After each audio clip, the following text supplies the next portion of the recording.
Magandang araw mga kapuso. Ngayong umaga ng Monday, Thursday, patuloy pa rin ang dagsa ng mga pasahero dito sa Cebu South Bus Terminal na gustong makauwi sa kanilang mga probinsya at karatig probinsya.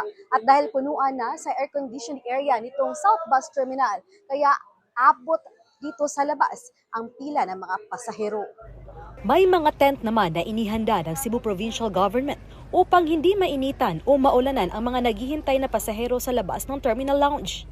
At siniguro din na may mga electric fan. Unti-unti din naman silang pinapasok dito sa air-conditioned area. Ayon sa ilang mga pasahero, naaabot na sa 2 oras ang kanilang paghihintay sa pila.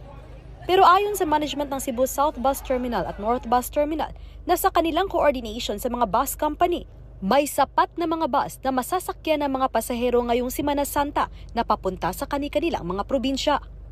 At may 4 na buses para sa libreng sakay na magmumula rito sa Cebu South at North Bus Terminal na kinuha ng Cebu Provincial Government na siyang magpapasakay ng libre sa mga pasaherong nasa vulnerable sectors tulad ng mga senior citizens, pregnant women, PWD at mga pasaherong may kasamang maliliit na mga bata.